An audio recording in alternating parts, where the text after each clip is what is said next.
On behalf of Gujarat Rajya Institution for Transformation, GRIT, a think tank set up by Government of Gujarat and Gujarat Industrial Development Board, that is GIDB, our partner for this seminar, I extend a very warm welcome to all the dignitaries, panelists, officers, and participants to today's dissemination seminar on Economic Master Plan for Coastal Saurashtra Economic Region.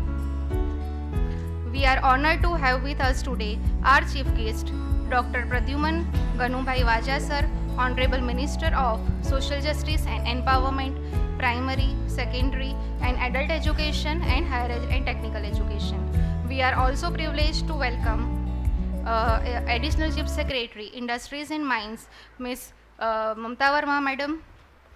We are honored to have with us CEO GRIT, Ms. S. Aparna Madam. We are honored to have with us today Dr. Shri Dhaval Patel Sir, Commissioner Geologist, and Ms. Adra Agrawal, Secretary Planning, Gujarat. We are deeply grateful to all the distinguished dignitaries for gracing this program with their esteemed presence. For delivering the welcome address and context setting for this seminar, I would like to invite Ms. Adra Agrawal, Secretary GIDB Planning.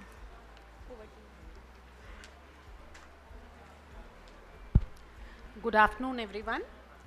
Honorable Minister Shri Pradyuman Vaja sir, CEO GRIT, Madam Aparna, Madam Mamta Verma, ACS Industries and Mines Department, Shri Dhaval Kumar Patel, Commissioner Geology and Mining, other industry leaders, colleagues and dear friends, a very good afternoon again and a warm welcome to all of you. It's indeed a privilege for me to host this seminar on the Economic Master Plan for Coastal Saurashtra Economic Region here in Rajkot. Today we bring together policy makers, industry leaders, experts whose vision and commitment continue to shape Gujarat's growth trajectory. Gujarat has always been the pioneer in economic development, driven by its strong industrial base, entrepreneurial spirit, and progressive governance. As we move towards the vision of Viksit Gujarat 2047, we must ensure that our growth remains regionally balanced, inclusive, and sustainable, while harnessing the unique strengths of every part of the state. In this pursuit, Gujarat has adopted the regional economic planning approach to unlock the full potential of its diverse geographies. In this context, GRIT was interested with preparing the economic master plans for each economic region. As you all know, 6 economic regions are there, and a regional economic master plan has been prepared for all the key 6 regions. These master plans are results of extensive data research, stakeholder consultations, and strategic foresight. Today's seminar will focus on the opportunities identified for the economic development of Coastal Saurashtra region. Our panelists will deliberate on the strategies and opportunities outlined in this master plan and gather valuable insights from industry and policy makers. It will also unlock new avenues for investment. I encourage our industry partners to leverage this platform and seize this opportunity to explore the projects that align with our strategic interests. I also welcome Shri Harit Shukla, Principal Secretary, Ports and Transport, and once again a warm welcome to all the participants, and I wish today's deliberations will be meaningful, outcome-oriented, impactful, and pave a way for a prosperous and future-ready Coastal Saurashtra. Thank you. Thank you, ma'am, for clearly articulating the vision and significance of Coastal Saurashtra Economic Region Initiative. We shall now proceed with the felicitation of the dignitaries on the dais as a mark of respect and appreciation. I request Ms. S. Aparna, CEO GRIT, to felicitate Dr. Pradyuman Vaja sir, Honorable Minister sir, for Social and Justice and Empowerment, Primary and Secondary and Adult Education and Higher and Technical Education. Thank you, ma'am. I request Ms. S. Adra Agrawal, Madam, Secretary Planning, to felicitate Ms. Mamta Verma, Madam, Additional Chief Secretary, Industries and Mines Department.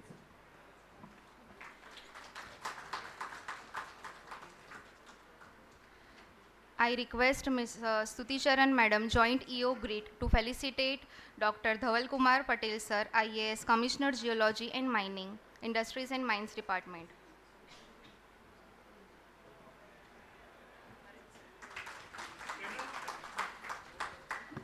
I request Ms. Adra Agrawal, Madam, Secretary Planning, to felicitate Shri Harit Shukla, Sir, Secretary, Principal Secretary. Thank you, ma'am.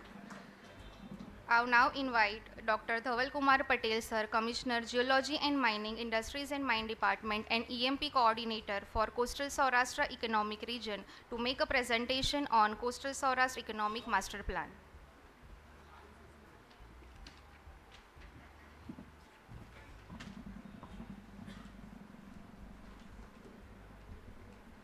Presentation. Honorable Pradyuman Vaja sir, Aparna ma'am, Mamta ma'am, Ardra ma'am, Harish Shukla sir, सर्वे उपस्थित industry representatives. Okay, so it is my pleasure to present before you the Coastal Saurashtra Economic Region. આપણે ગુજરાતના I'll switch between English and Gujarati. આપણે ગુજરાતના કુલ 6 ભાગ પાડી અને 6માં અલગ અલગ ઇકોનોમિક માસ્ટર પ્લાનનું ડેવલપમેન્ટ કર્યું છે. તે પૈકી કોસ્ટલ સૌરાષ્ટ્ર રિજિયનમાં દેવભૂમિ દ્વારકાથી લઈ અને ભાવનગર સુધીનો આપણો જે આખો કોસ્ટલ બેલ્ટ છે એના ઉત્થાન માટે થઈ અને coastal region development plan coastal Saurashtra region economic master plan 2047 સુધી આપણે ક્યાં પહોંચવા માગીએ છીએ એ ભારત સરકારનું વિકસિત ગુજરાત વિકસિત ભારતનું જે સપનું છે એની સાથે ડવટેલ કરી અને આ આખો એક માસ્ટર પ્લાન તૈયાર કરવામાં આવ્યો છે અને એની અંદર સ્ટેક હોલ્ડર કન્સલ્ટેશન કરી અને આપણે અત્યારે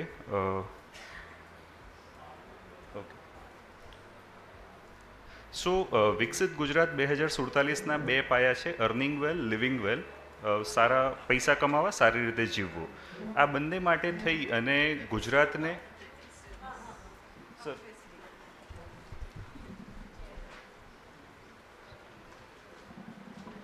ઓકે ચેર્સ થોડી લઈશું so earning well and living well 2 pillar ઉપર આખું ગુજરાત વિકસિત ગુજરાતનો પાયો આપણે રાખ્યો છે કુલ આપણા 2011માં જોઈએ અને 2021-22માં જોઈએ તો 81 બિલિયન યુએસડીની ઇકોનોમીથી આપણે 260 લગભગ બિલિયનની યુએસડી ઇકોનોમી 2021-22ની સ્થિતિએ છીએ એન્ડ આઉટ ઓફ દેટ આપણે 2029-30 સુધી ઓલમોસ્ટ 2.5 થી 3 ગણો છલાંગ લગાવી and we are trying to reach 630 billion and at the end of 2046-47 જે આપણો ગોલ છે એ 3.5 ટ્રિલિયનથી 4 ટ્રિલિયન ઇકોનોમી એટલે અત્યારે આપણે જોઈએ તો ઘણો મોટો જમ્પ છે it is possible, it is difficult but still achievable. એટલે આપને બધાને we should believe in this dream that it is achievable. If everyone does his own part, then we'll definitely achieve this. Sir, these are the needs for regional economic planning. કેમ કરવું પડે તો broad based economic activities, economic efficiencies કેવી રીતે વધારી શકીએ અને resilience and self reliance આપણે કેવી રીતે લાવી શકીએ and this is the path which we need to take so that we reach our ultimate goal. So diversification and value addition, paisa bada value addition માં છે and plug into global supply chains and integrate spatial and economic planning. So our planning should be dovetailed with what we economically want to achieve. Ma'am, and ultimately આખાના અંતે what we want to achieve is opportunities for investment and employment as part of which we are all here in vibrant Gujarat and the quality of life should be world class જેથી કરીને જે લોકો આપણે ત્યાં invest કરવા માગે એમને પણ જીવનનું ધોરણ બહુ સારું મળી રહે so as I already said આપણે આખામાંથી જે આ ગ્રે કલરનો પટ્ટો છે એના ઉપર અત્યારે આપણે કેન્દ્રિત કરીએ છીએ coastal Saurashtra economic region This is just statistical data. If we see almost 13% ગુજરાતનું પોપ્યુલેશન આ વિસ્તારમાં રહે છે 16% જેવું એનું એરિયા છે અને ઓડીપીમાં આપણે જે જીડીપીમાં આપણે લગભગ 8.9% contribute coastal Saurashtra economic region કરે છે સો આ આપણી પાસે હજુ there is a scope for improvement આપણે હજુ કોસ્ટલ એરિયામાં જીડીપી કોન્ટ્રીબ્યુશનમાં ઘણો વધારે આગળ વધી શકીએ છીએ because we have been endowed with a lot of potential, જે હું આપને આગલી સ્લાઇડ્સમાં બતાવીશ. આ આપણા એન્ડોમેન્ટ્સ છે કે આપણને શું મળ્યું છે. ઉપરની લીટી છે એ ગુજરાતની છે, નીચેની લીટી છે કોસ્ટલ સૌરાષ્ટ્રની છે. એટલે ઉપરની જોઈએ તો we have longest cost line ગુજરાતમાં, એમાંથી આપણા ત્યાં આગળ જે કોસ્ટલ સૌરાષ્ટ્રમાં મેક્સિમમ કચ્છને બાદ કરતાં બાકીની બધી કોસ્ટ લાઇન પોર્ટવાળી આપણા ત્યાં છે. 20 પોર્ટ છે આપણી પાસે, અને આપણું જે ફિશિંગ કોમ્યુનિટી ઇન્ડિયાની સાઇઝેબલ કોમ્યુનિટી ગુજરાતમાં છે, એમાંથી કોસ્ટલ સૌરાષ્ટ્રની અંદર 50% કોમ્યુનિટી ફિશિંગની છે. આપણા ત્યાં આગળ જુદી જુદી પ્રકારની એગ્રીકલ્ચરલ પ્રોડ્યુસની વાસ્ટ પોટેન્શિયલ છે. આપણા ત્યાં અનટેપ્ડ ટુરિઝમ પોટેન્શિયલ પણ ઘણું છે. ઘણા બધા ફૂટફોલ એની હાઉ અત્યારે થઈ રહ્યા છે, and steel we have a lot of scope to improve there. અને રિન્યુએબલ એનર્જી, બધા જ વિન્ડ, ઓનશોર, ઓફશોર, બધા જ પ્રકારના renewable energy, we have very high potential for that. And નીચે બધા જે નંબર્સ છે દે આર કેટલા આપણી પાસે નોન મેજર પોર્ટ્સ છે, કેટલા કોલ્ડ સ્ટોરેજ છે, everything has been given. So these R endowments. આપણી આ ક્ષમતાઓ ઓલરેડી છે અને એને આપણે આગળ લઈ જવી છે. સર આમાં બહુ ડિટેલમાં નહીં જતા. So value capture, product and market diversification, quality and remunerative jobs, ખાલી મજૂરી કરવા પૂરતી નહીં, જ્યાં આગળ સારા પૈસા મળે છે, so that people grow accordingly અને આપણે બધાની ક્વોલિટી ઓફ લાઈફ સુધરે. And integration into GVC, global value chain. So this is what we want to આત્મનિર્ભરતા સેન્ટરમાં રાખી, અને આપણે ઓલરેડી રાજકોટ અને આજુબાજુમાં ઘણી બધી એવી ઇન્ડસ્ટ્રી છે કે જેમાં આપણે આત્મનિર્ભરતા તરફ જઈ રહ્યા છીએ. We still have to have more focus on it. આખું જે પ્રેઝન્ટેશન છે એનું સ્ટ્રક્ચરમાં આ કી છે. આપણે કુલ 4 વસ્તુઓ ઉપર ફોકસ કરીએ છીએ. પૈસા આપણે કેવી રીતે કમાઈશું, how do we plan to earn well. So blue economy, it includes your fishing and port led activities. Tourism, જ્યાં આપનું સ્પિરિચ્યુઅલ અને બીજા બધા માઇસ ટુરિઝમ ને બધું આવી ગયું. એગ્રીકલ્ચર અને નોન ફાર્મ એટલે કે બીજા બધા વેલ્યુ એડેડ એક્ટિવિટીઝ, અને રિન્યુએબલ એનર્જીઝ. આ 4 આપણી પાસે વધારે સગવડ છે બીજા બધા ભાગ કરતાં ગુજરાતની. So we will be chipping in this 4 aspects of development. અને એ કરવા માટે આપણે અમુક કેટલાઇઝર્સ એટલે કે કેવી રીતે આપણે એમને કનેક્ટ કરી શકીએ. So infrastructure and logistic, urban growth hub, social infrastructure અને skilling. So these are hard and soft both components which would enable this economic development to happen. Will come to individuals also, and enablers are a list of cross cutting themes કે આટલું તો દરેક જગ્યાએ જ્યાં વિકસિત થવા માટે આપણે જઈ રહ્યા હોઈએ તો આટલું તો બધી જગ્યાએ હોવું જોઈએ. ઇન્વેસ્ટમેન્ટ આવવું જોઈએ, બ્રાન્ડ બિલ્ડિંગ થવું જોઈએ, સપોર્ટિવ ઇન્ફ્રાસ્ટ્રક્ચર હોવું જોઈએ. સો આપણા ઉપરના જે છે એના ઉપર will focus in this particular seminar. So out of this 4 entries will go to blue economy and tourism. Blue economy is જે છે એમાં આપણી પાસે ઓલરેડી વેરાવળ, ભાવનગર અને પીપાવાવ, પોરબંદર, આ જે આપણા promising hotspots already blue economy માટે છે. અને એની અંદર આપણે ગ્રીન અને clean developing smart green ports, fishing and aquaculture, marine innovation and unlocking of biotechnology including micro algal and other અત્યારે જે આવી રહ્યું છે એ પ્રમાણે, અને innovations in development of Indian marine resources etcetera. Overall blue ઇકોનોમીમાં આપણે 17 પ્રોજેક્ટની અંદર 9,000 કરોડની આસપાસનું 2047 સુધીનું, ઇન્ક્લુઝિવ ઓફ યોર આ જે ઇન્વેસ્ટમેન્ટ બતાવ્યું છે ગવર્મેન્ટ એક્સપેન્ડિચર છે, એ ઉપરાંત બીજા બધા જે એની સાથે એસોસિએટેડ એક્સપેન્ડિચર ઓલરેડી આવશે. એ ઉપરાંત આપણી પાસે એઝ વી નો આપણી પાસે દ્વારકા, સોમનાથ જેવા મેજર ટુરિસ્ટ ડેસ્ટિનેશન્સ છે. એ ઉપરાંત શિવરાજપુર બીચ છે અને બીજા બધા બીચીસ પણ છે. સો ટુરિઝમ પોટેન્શિયલ પણ આપણી પાસે ઇમેન્સ છે. જો આપ જોઈએ તો Dwarka, Somnath fetch the highest annual footfalls in Gujarat. એટલે એ વાળા જે નંબર્સ છે એ Gir Somnath is also one aspect. એટલે આપણી પાસે સ્પિરિચ્યુઅલ, વાઇલ્ડ લાઈફ અને હજુ આગળ એક આવશે કે which is cruise tourism. Shipping based જે ક્રૂઝ ટુરિઝમ આપણે ત્યાં આગળ નથી એ પણ આવશે. So wildlife tourism, eco coastal tourism, destination wedding, મ્યુઝિયમમાં 2 સ્પેસિફિક મ્યુઝિયમ ભાવનગર અને અમરેલીમાં પ્રપોઝ કરીએ છીએ. અને માઇસ ટુરિઝમ, કોન્ફરન્સીસ, આ પ્રકારની કોન્ફરન્સીસ માટેનું ટુરિઝમ એ પણ એક મેજર ચંક છે. સો એની અંદર 2,500 કરોડની આસપાસનું એક્સપેક્ટેડ ઇન્વેસ્ટમેન્ટ શોર્ટ ટર્મ છે. પછી આપણા ત્યાં આગળ બધા ફળ ફળાદી અને બીજા જે એગ્રી પ્રોસેસિંગ એક્ટિવિટીઝ થાય છે એના માટે મલ્ટી ફ્રૂટ પ્રોસેસિંગ પ્લાન્ટ. અને આ બધામાં આપણે જો ચિત્ર જોશો તો tentative locations have been identified કે આ વિસ્તારમાં અમે આ કરવા માગીએ છીએ, આ વિસ્તારમાં આ કરવા માગીએ છીએ. જ્યાં વિન્ડ ટર્બાઇન્સ એટલે જ્યાં પવનચક્કીઓ બતાવી છે તો આપણે ઓફશોર પવનચક્કીઓ કરવા માગીએ છીએ. So tentative locations have also been indicated in the report. So integrated cheese and whey processing unit, solar powered cold storage facilities અને smart pack houses. So this is on agri and agri processing activities, so that આપણી જે product છે એ દૂર market સુધી આપણે cold chain maintain કરી અને મોકલી શકીએ. પેરિશેબલ ગુડ્સની વાત છે. એ ઉપરાંત સર રિન્યુએબલ એનર્જીની વાત કરીએ તો વિન્ડ સોલર એનર્જી તો ઓલરેડી આપણે કરીએ છીએ, બટ એની સાથે સાથે ઓફશોર, ભાવનગરની બાજુમાં જે 2 પવનચક્કીઓ નાની બતાવી છે, સો ઓફશોર અને નિયર ઓફશોર 2 પ્રકારના રિન્યુએબલ એનર્જીમાં પણ આપણે ટેપ કરવાના પ્રયત્નો કરવાના નિયર ફ્યુચરમાં શરૂ કરીએ છીએ. સો ધીઝ આર ઓલ જે રિન્યુએબલ એનર્જી છે એમાં 6000 કરોડની આસપાસનું 7 પ્રોજેક્ટ્સની અંદર આપણે પ્લાનિંગ કરીએ છીએ. આ બધું જ કરવા માટે we will need robust infrastructure, અને રોબસ્ટ ઇન્ફ્રાસ્ટ્રક્ચરમાં આ બહુ બધા ડિટેલ નંબર્સ લખ્યા છે, 31 પ્રોજેક્ટ્સ એન્યુમરેટ કર્યા છે, પણ મોટી વાત કરીએ તો આખું કોસ્ટલ લાઇનમાં ઓખા દ્વારકાથી ચાલુ કરી અને ભાવનગર સુધી રેલવે લાઇન અને રોડ કનેક્ટિવિટી બંને, એટલે coastal highway, coastal railway line બંને પ્રપોઝ કર્યા છે. સિમિલરલી જે લાલ કલરનો પટ્ટો છે એ ધોલેરા ભાવનગર સુધીનો, અમદાવાદ ધોલેરા ઓલરેડી ફંક્શનલ છે, Ahmedabad Bhavnagar, so that would be connected, whole road would be connected. એ ઉપરાંત દહેજ અને એટલે ભાવનગરથી ઘોઘાથી દહેજની વચ્ચે સી લિંક અને સી લિંક રેલવે અને સી લિંક રોડ બંને પણ પ્રપોઝ કરીએ છીએ, so that your travel towards Dahej and southward asset, Surat અને એ બધા એ ભાવનગર સાથે બેટર કનેક્ટ થાય છે, it is also in advanced process. તો આ પ્રકારના એક્ઝિસ્ટિંગ ઇન્ફ્રાસ્ટ્રક્ચરને ઓગમેન્ટ કરી, એ ઉપરાંત આપણે જ્યારે ટુરિઝમ માટે વાત કરીએ છીએ તો ટુરિઝમની અંદર પણ we are planning to have rapid transit systems or metros. Let us say Devbhoomi Dwarka specific વાત કરીએ તો દ્વારકાથી બેટ દ્વારકા, નાગેશ્વર ને એ બધા માટે થઈ અને rapid transit systems or મેટ્રોઝ as feasible. તો એ પ્રકારના ટુરિસ્ટ આવે તો બધી જ જગ્યાએ જઈ શકે અને ઝડપથી આપણને એમને સર્વિસ આપી શકીએ.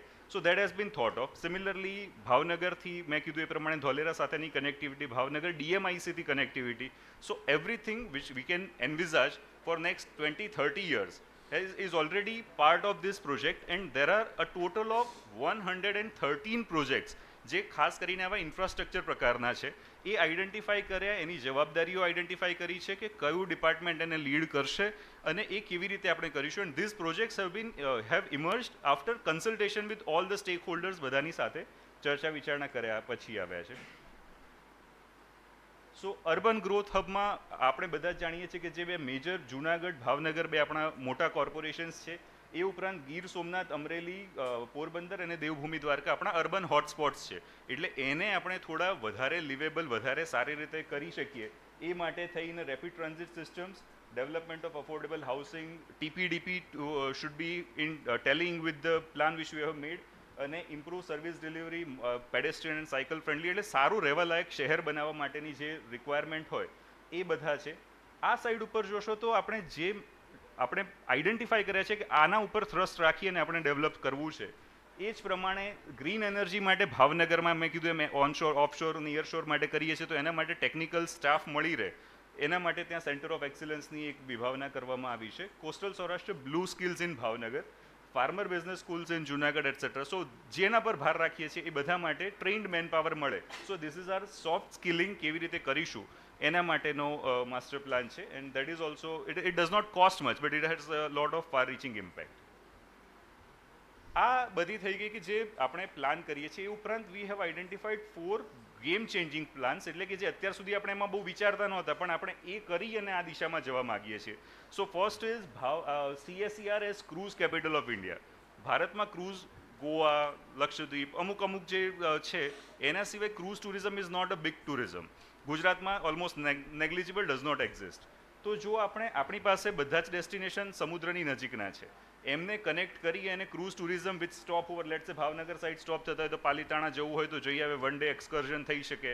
સો ક્રૂઝ ટુરિઝમ માટેના ક્યુરેટેડ ટ્રીપ્સ ઘણા બધા આપણે કરી શકીએ એમ છીએ. એન્ડ એના માટે બંને tourism as well as ports facility for harbouring those cruise ships both would have to be improved. એટલે ભાવનગર જે છે એની ક્રૂઝ કેપિટલ ઓફ ઇન્ડિયા તરીકે આપણે CSERની વિભાવના કરીએ છીએ. Second is Bhavnagar as port led. અત્યારે ઓલરેડી ત્યાં નવા પોર્ટનું કામ ચાલે છે અને એની સાથે સાથે આપણું ભાવનગર શહેર છે, દુનિયામાં ઘણા શહેરો એવા છે કે જે માત્ર પોર્ટ આધારિત જ પોતાનો વિકાસ કરતા હોય છે. એટલે ભાવનગરને પોર્ટલેટ સિટી તરીકે ડેવલપ કરવા માટેનું we have envisaged that. Then third and fourth are infrastructure development, fishing complex, etc. Third is Gir Somnath as spiritual and wildlife hub. આપણે બંને છે ત્યાં આગળ સ્પિરિચ્યુઆલિટી છે, વાઇલ્ડ લાઈફ છે. It is a very good tourist destination. So એમને આપણે destination ટુરિઝમની રીતે એક્સપિરિયન્શિયલ સર્વિસીસ, માઇસ ટુરિઝમ બધા માટે કરીશું. અને અહીંયા આગળ ચોથું છે fish processing and export park in Veraval and Porbandar. કે ત્યાં ઓલરેડી એક રોબસ્ટ ઇન્ફ્રાસ્ટ્રક્ચર ઇકોસિસ્ટમ છે, એને નેક્સ્ટ લેવલ લઈ જઈ અને આ ચાર વસ્તુઓથી આપણે આપણા વિસ્તારને બિઝનેસ એઝ યુઝ્યુઅલથી થોડુંક અલગ, થોડી મહેનત કરવી પડશે અને ડેવલપ કરવું પડશે, પણ this is what has been envisaged. તો આ ચાર ગેમ ચેન્જિંગ પ્લાન્સ છે.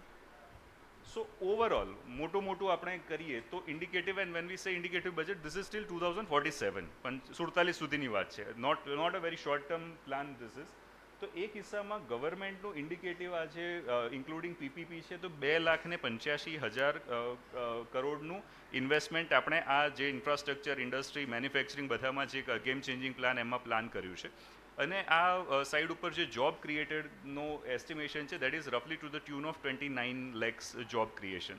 સો ધીસ ઇઝ આર પ્લાન. અને આના માટે 113 જેટલા પ્રોજેક્ટ્સ, આખા ડિટેલ લિસ્ટ છે. સો વિલ નોટ ગો થ્રુ ધેમ, પણ બધા જ 113 પ્રોજેક્ટ્સ આઈડેન્ટિફાઈ કરેલા છે. અને એ ઇન્ફ્રાસ્ટ્રક્ચર પ્રોજેક્ટ્સ જો આપણે થ્રસ્ટ આપી અને કરતા રહીશું અને ટાઈમલી અચીવ કરતા રહીશું તો આપણે આ ડેફિનેટલી આના નજીક પહોંચી શકશું. Thank you very much for your patient listening.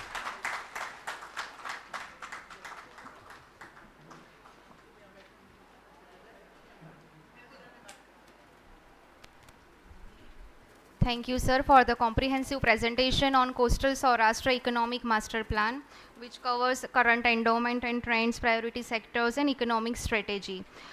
Moving on, I now invite Ms. S. Aparna, CEO and Chairperson, Executive Committee GRIT, to share the overall remarks and guidance.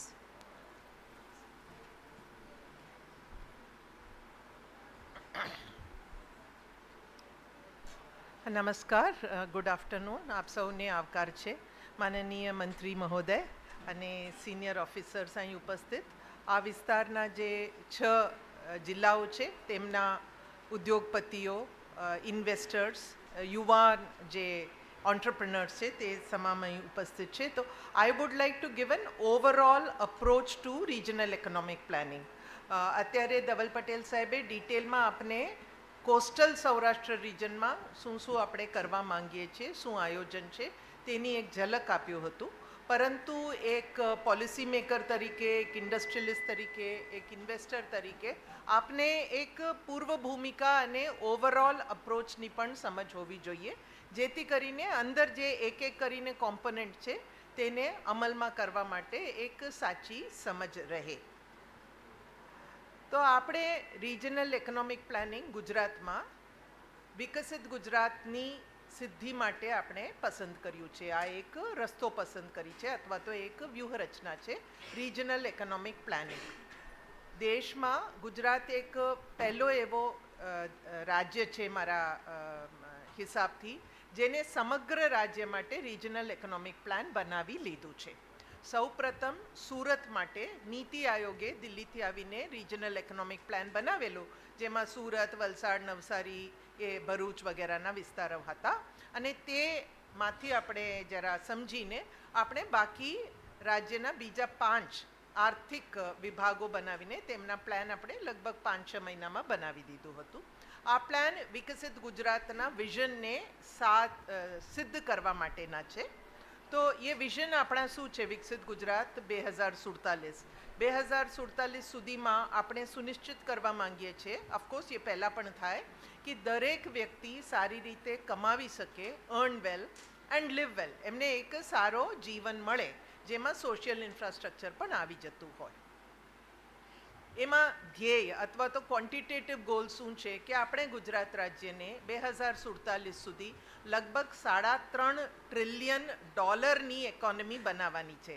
આજે આપ લોગ જાણો છો કે Bharat $3.5 trillion economy બની ચૂકેલ છે. આપણે એક રાજ્યને 3.5 અથવા તો એનાથી વધુ મોટો આર્થિક એક યુનિટ બનાવવા માંગીએ છીએ. એ વિકસિત ગુજરાતનું ગોલ છે અને એ આપણે સિદ્ધ કરવાના રિજનલ ઇકોનોમિક પ્લાનથી. સ્ટ્રેટેજી શું છે કે અત્યારે ધવલભાઈએ પણ વાત કરી કોમ્પિટન્સીસ એન્ડ કેપેબિલિટીઝ એ બનાવવાનું. આપણી પાસે કેપિટલ છે, આપણે કોમ્પિટન્સી લાવવાના છે, સ્કિલ ટેલેન્ટ લાવવાના છે. માત્ર પૈસાથી વિકાસ ન થાય. આવડત પણ હોવી જોઈએ, સમજ હોવી જોઈએ, જ્ઞાન હોવું જોઈએ, ટેકનોલોજી હોવું જોઈએ, તેને કોમ્પિટન્સી કહીએ. અને કેપેબિલિટી, આજે આપણે ખાસ કરીને સૌરાષ્ટ્ર વિસ્તારમાં MSME ઉપર વધારે આધાર રાખીએ છીએ. આપણે એમાંથી આગળ વધીને સ્કેલ બિલ્ડ કરવાનું. જે રીતે આજે સપોઝ આપણી પાસે 10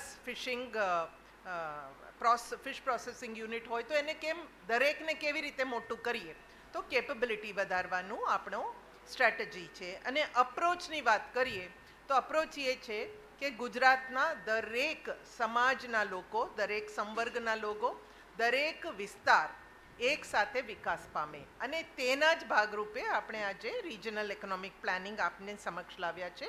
this is the philosophy or the approach towards regional economic planning.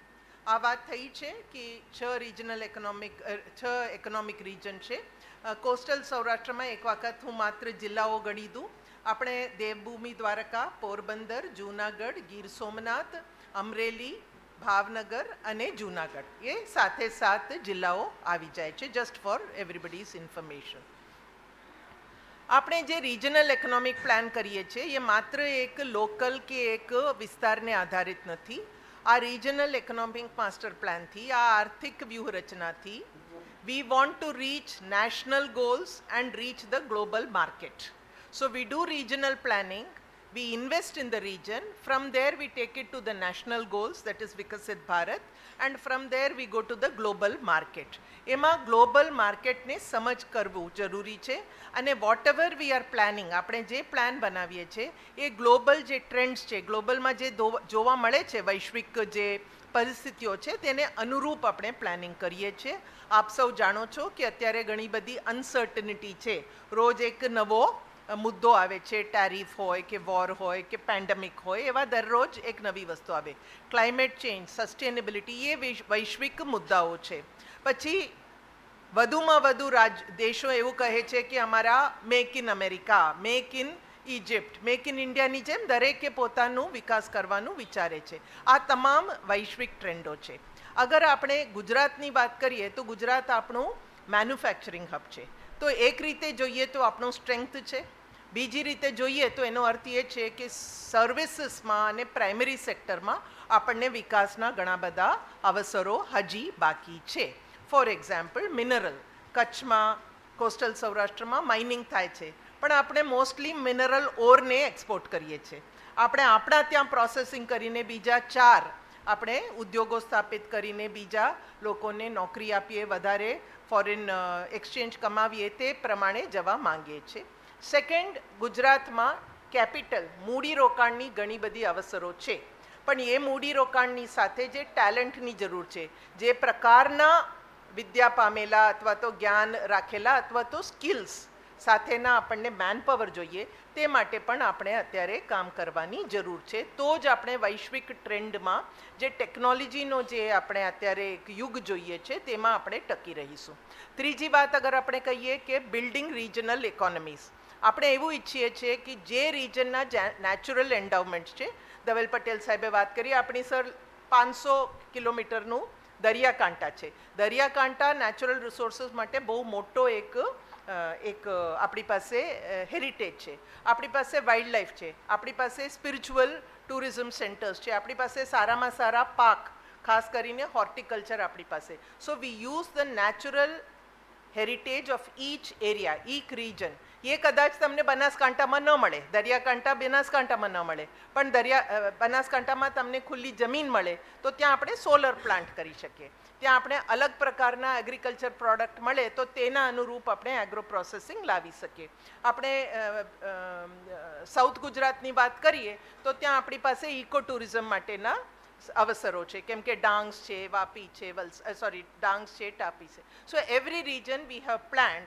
તો આજે જે આપની સમક્ષ રાખવામાં આવેલ છે કોસ્ટલ સૌરાષ્ટ્રના, એ આપના રિજનને જે પ્રાકૃતિક અને માનવ સર્જિત જે તમારી પાસે સંસાધનો છે, રિસોર્સિસ છે, તેને અનુરૂપ અમે સ્ટ્રેટેજી બનાવીને લાવ્યા છે. અને છેલ્લે લેવરેજિંગ ઓપોર્ચ્યુનિટીઝ, જે કંઈક અમને એવું લાગ્યું કે આ અવસરો ઉપલબ્ધ છે તેને અમે અમારા માસ્ટર પ્લાનમાં સામેલ કરી છે. આ ઓલરેડી આપને ધવલ પટેલ સાહેબે બતાવેલું છે. પ્રોડક્ટ અને માર્કેટ ડાયવર્સિફિકેશન. આજે આપ 4 પ્રોડક્ટ બનાવો છો તો કાલે 40 બનાવો. એ માટે ટેકનોલોજીનો ઉપયોગ કરો, R&Dનો ઉપયોગ કરો, તેના માટે સશક્ત માણસો, સ્કિલ્ડ માણસો લાવો, એના માટે ઇનોવેશન કરો, એવી અમારી અપેક્ષા છે. બીજું વેલ્યુ કેપ્ચર. મેં વાત કરી તે રીતે એગ્રો પ્રોસેસિંગ. આજે અગર આપણે ગ્રાઉન્ડનટમાંથી ઓઇલ બનાવીએ છીએ અને દેશમાં વેચીએ છીએ તો આપણે ગ્રાઉન્ડનટમાંથી પીનટ બટર બનાવીએ અને વિદેશમાં વેચીએ. એમાં વધારે આપણને આવક પણ થાય અને વેલ્યુ કેપ્ચર પણ થાય.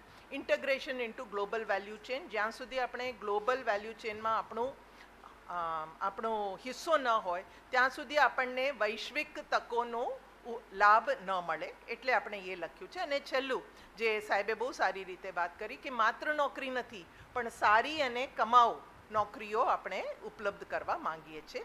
અને આ બધું કરીને તેમાં મેડમ પણ અહીં બેઠા છે, CSIMD મેડમ પણ બેઠા છે, ઉદ્યોગના અધિક મુખ્ય સચિવ. આપણે ઇન્ડસ્ટ્રીયલ પોલિસી લાવવાના છે, તેમાં ઇન્સેન્ટિવ્સ આપીશું. આપણે પ્લગ એન્ડ પ્લે પાર્ક્સ બનાવવાના, ઇન્ડસ્ટ્રીયલ પાર્ક્સ બનાવવાના છે, સાથે સ્કિલિંગ કરવાના છે. અહીં પોર્ટ્સ એન્ડ ટ્રાન્સપોર્ટના અગ્ર સચિવ હરીશ શુક્લા સર બેઠા છે, તો આપણે પોર્ટ્સ આધારિત આપણે ઇન્ફ્રાસ્ટ્રક્ચર લાવવાના છે, લોજિસ્ટિક્સ લાવવાના છે, ટ્રાન્સપોર્ટ, મલ્ટીમોડલ, આ બધું છે. અને એમ કરીને આપણે બેસિકલી ગ્લોબલ કોમ્પિટિટિવનેસ અને આત્મનિર્ભરતા, આ બંને પાસાઓને સાચવીને આપણે રિજનલ ઇકોનોમિક પ્લાનિંગ કરીએ છીએ. છેલ્લે માત્ર કહું કે આપને એવું લાગે કે બહુ મોટો પ્લાન છે અને બહુ વાતો થાય છે, પણ એમાં સિમ્પલી વાત કરી આપણે સરળતાથી. આપણે પ્રાયોરિટી સેક્ટર નક્કી કર્યા. સમગ્ર ગુજરાત માટે 20 પ્રાયોરિટી સેક્ટર નક્કી કર્યા છે. તે પૈકી 4 પ્રાયોરિટી સેક્ટર આપણા કોસ્ટલ સૌરાષ્ટ્રમાં છે, જેની વાત કરી હતી: blue economy, agro processing, renewable energy અને ટુરિઝમ. આ 4 આપણા કોસ્ટલ સૌરાષ્ટ્રના મેગા પ્રોજેક્ટ્સ. સમગ્ર ગુજરાતમાં આપણે 29 મેગા પ્રોજેક્ટ્સ લીધેલા છે. તે પૈકી 4 આપણા કોસ્ટલ સૌરાષ્ટ્રમાં છે. ભાવનગરમાં પોર્ટલેટ ડેવલપમેન્ટ છે. આપણે પોરબંદર વેરાવલમાં ફિશિંગ હાર્બર અને ફિશ પ્રોસેસિંગ ઝોન છે. પછી આપણે ગીર સોમનાથમાં સ્પિરિચ્યુઅલ એન્ડ વેલનેસ ટુરિઝમ છે. અને છેલ્લે જૂનાગઢ બાજુ આપણે મેગા ફૂડ પાર્ક વગેરે ફૂડ પ્રોસેસિંગનું કરવા માંગીએ છીએ. So we have 4 mega projects which will be like આપણા ધોલેરા જેમ. જેટલું મોટો ધોલેરા છે કે સાણંદ છે તે રીતે દરેકે કરવા માંગીએ છીએ. તો એક થઈ ગયું સેક્ટર, બીજું થઈ ગયું પ્રોજેક્ટ અને ત્રીજું થઈ ગયું ઇન્ફ્રાસ્ટ્રક્ચર, જે પણ કોસ્ટલ સૌરાષ્ટ્ર માટે આ બહુ સારી રીતે જોયું. સમગ્ર ગુજરાતમાં 500 ઇન્ફ્રાસ્ટ્રક્ચર પ્રોજેક્ટ્સ અમે ઓળખી કાઢ્યા છે, જે આ ટ્રાન્સફોર્મેશનને પાવર કરશે. તેના પૈકી કોસ્ટલ સૌરાષ્ટ્રમાં શું શું છે તે આપે જોઈ લીધું છે. અને એમાં મારા હિસાબથી જે બહુ એક્સાઇટિંગ છે સર, અમે એવું સૂચન કર્યું છે સમગ્ર કોસ્ટમાં ક્રૂઝ ટુરિઝમ એટલે બાય સી, રેલ અને રોડ ત્રણેય હોવો જોઈએ. તો access will increase and improve. અને એ બધું કરવા માટે આપણે અર્બન એરિયાઝ પણ ઓળખી કાઢેલા કે કયા કયા અર્બન એરિયાઝને ડેવલપ કરવું. સાથે આપણે એસ્ટિમેશન્સ કર્યું છે કે કેટલા ઇન્વેસ્ટમેન્ટની જરૂર પડશે, કેટલા સરકાર મૂડીરોકાણ કરે, કેટલા પ્રાઇવેટમાંથી મૂડીરોકાણ, અને મોસ્ટ ઇમ્પોર્ટન્ટ આપણે એવું કીધું છે કે કેટલી નવી નોકરીઓ મળશે. સમગ્ર ગુજરાતમાં આપણે લગભગ 28 મિલિયન નવી નોકરીઓની વાત કરીએ. નવી નોકરીની વાત એ છે કે આજે હું એક નોકરીમાં છું અને મને કદાચ 20,000 મળે છે. કાલે ટેકનોલોજીના ઉદ્યોગ આવે અને હું સ્કિલ થઈ જાઉં તો 20ના બદલે હું 2 લાખ પણ કમાવી શકું. તો એ મારા માટે એક નવી નોકરી ગણાશે. અને ફાઇનલ ઇમ્પ્લિમેન્ટેશનની વાત કરીએ કે તો માત્ર આ કાગઝી પ્લાન નથી. ઇમ્પ્લિમેન્ટેશન માટે હું 7 મુદ્દાઓ કહીશ. આમાં 3 છે, બીજા સ્લાઇડમાં 4. First sir, oversight. કોઈએ એને મોનિટર કરવાની જરૂર છે. So we have set up a committee under chief secretary in which I am the co-chair as CEO GRID, and this committee sir is meeting every 3 months to follow up. Second sir, funding. Of course departments will have their own funding, but sir, finance department has set up a Vikasit Gujarat fund. It is a fund of about 5,000 crores now and it will grow up to 50,000 crores I think. So funding is also taken care of. And third is coordination. એટલે દરેક રિજનની અંદર જેટલા priority sector, જેટલા project, જેટલા mega project છે તે અલગ અલગ વિભાગોને લગતા છે અને એમાં 5-7 જિલ્લાઓ આવે છે. એ તમામની કોઓર્ડિનેશન કરવા માટે આપણે EMP કોઓર્ડિનેટરની નિમણૂક રાજ્ય સરકારે CM કક્ષાએથી કરી છે. આપના વિસ્તાર માટે EMP કોઓર્ડિનેટર ધવલ પટેલ સાહેબ છે. એને આ વિસ્તારની જાણકારી પણ છે, કોસ્ટલ સૌરાષ્ટ્રની. એને અલગ અલગ વિભાગોમાં કામ પણ કરી છે. એમની ગમે તે હોદ્દા બદલાય, વિભાગ બદલાય, પણ એ આપના રીજન માટે હવે નક્કી થઈ ગયા છે. આવતા 15 વર્ષ સાહેબે આપનું ભલું કરશે એવું આપણે માનીએ છીએ. બરાબર. એટલે એક વ્યક્તિને આપણે લાંબા ગાળાની જવાબદારી આપીએ છીએ, એક અધિકારીને, અને એમનો ઉત્તરોત્તર પ્રગતિ થવાના. આજે સેક્રેટરી છે તો કાલે PS બનશે, તેનાથી આગળ અધિક મુખ્ય સચિવ બને કે ચીફ સેક્રેટરી બને, પણ આપનું પ્લાન એ જોશે. That is what we have done. And last part of implementation projects. આમાં ઘણા બધા ઇમ્પ્લિમેન્ટેશનના ઇન્ફ્રાસ્ટ્રક્ચર પ્રોજેક્ટ્સ છે. તેના માટે આપણે ઓનરશિપ વિભાગો વહેંચી દીધા કે કયા વિભાગ કયા પ્રોજેક્ટ કરશે. બધાને જાણ કરી દીધી સરકાર કક્ષાએ સર. પ્રાયોરિટાઇઝેશન માટે એક મેટ્રિક્સ બનાવીને આપી દીધું છે સર, કે દરેકે, કેમ કે 500 પ્રોજેક્ટ એકસાથ શરૂ ન થાય, આપના પણ વિસ્તારમાં 100 પ્રોજેક્ટ એકસાથ શરૂ ન થાય, તો કઈ પ્રોજેક્ટ પહેલાં લેવી તેના માટે પણ એક મેટ્રિક્સ બનાવેલા છે. ત્રીજું, ડિલિવરી. આપણે એમ નક્કી કરીએ છીએ કે જે વિભાગોએ આ બધા પ્રોજેક્ટ કરવાના એ સક્ષમ બને, તેના માટે અમે capacity building, Mamta, with GIDB we have started. તો we have started all India management એસોસિએશનને બોલાવીને સર આપણા જે ઇન્ફ્રાસ્ટ્રક્ચર અને નોન ઇન્ફ્રાસ્ટ્રક્ચર ડિપાર્ટમેન્ટના અધિકારીઓની ટ્રેનિંગ થાય છે. અને લાસ્ટ અને સૌથી અગત્યનું જેનું ભાગ આ સેમિનાર છે, પાર્ટનરશિપ્સ. કે આપણે પાર્ટનરશિપ માત્ર આપણે બહાર નહીં પણ રીજનની અંદર પાર્ટનરશિપ્સ કરવા માંગીએ છીએ. ચેમ્બર ઓફ કોમર્સ હોય, ઇન્ડસ્ટ્રી એસોસિએશન્સ હોય, વધુ જાણકાર વિશેષજ્ઞો હોય, ઇન્સ્ટિટ્યુશન્સ હોય, આપના જેવા જે ઇન્વેસ્ટર્સ હોય, ઇન્ડસ્ટ્રીઝ હોય, બધાની સાથે પાર્ટનરશિપ કરીને આ કામ કરવાના છે. એ સિવાય ગુજરાત અને ગુજરાત બહારના જે સંસ્થાઓ છે જે આપણને ઉપયોગી બની શકે એવા સંસ્થાઓ સાથે પણ પાર્ટનરશિપ કરીને આ કામને આપણે આગળ વધારવા માંગીએ છીએ. તો આ સમગ્ર ગુજરાતમાં રિજનલ ઇકોનોમિક પ્લાન દ્વારા આપણે વિકસિત ગુજરાત 2047ના જે સ્વપ્ન છે તેને સાકાર કરવા માટે આજે પ્રથમ સેમિનાર કોસ્ટલ સૌરાષ્ટ્ર માટે છે.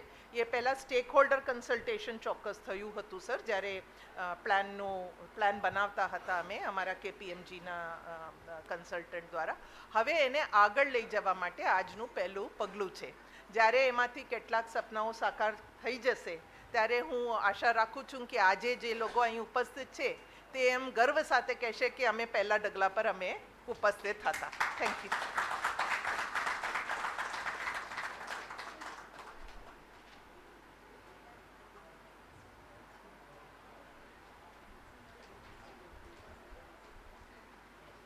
Thank you, ma'am, for your strategic insights and continued leadership in conceptualizing and taking forward the regional economic plans.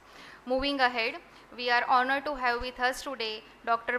Pradyuman Vaja as our chief guest. Dr. Pradyuman Vaja is an Indian politician and medical professional from Gujarat. Born in 1969, he hails from Ghatlodiya, Ahmedabad district. He completed his MBBS, DGO and MD from Gujarat University and later earned LLB and LLM degree in 2022. After retiring from the government medical services, he entered as an active politics and was elected as an MLA from Kodinar in 2022 Gujarat Legislative Assembly elections. He is known for his commitment in public service, healthcare and social welfare, with a rare combination of experience in medicine, law and politics. Dr. Pradyuman Vaja is widely regarded as a dedicated leader committed to social justice, public welfare and the overall development of his constituency and the state of Gujarat. We now request Honorable Minister Sir to deliver presidential address.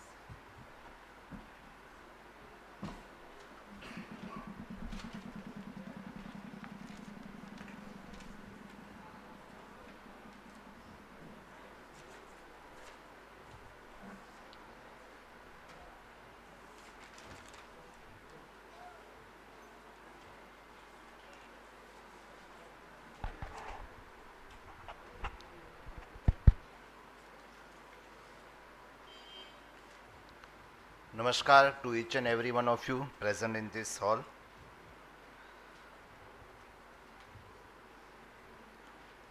Ms. S. Aparna, CEO and Chairperson, Executive Committee GREET, Shri Harit Shuklaji, Principal Secretary, Ports and Transport Department, Ms. Ardra Agrawalji, Secretary GIDB Planning, Dr. Dhaval Kumar Patel, Commissioner Geology and Mining,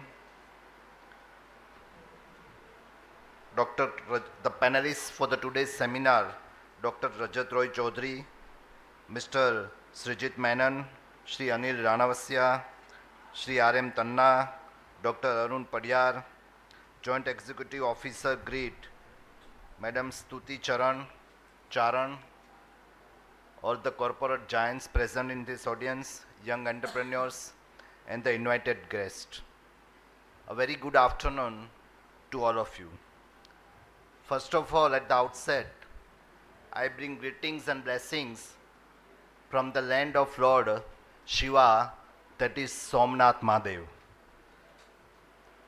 I was engaged for a week in Somnath Swabhiman Parva, and today I am here as a participant in Economic Master Plan for Coastal Saurashtra region, Gujarat, as a part of Vibrant Gujarat Regional Conference, Saurashtra region.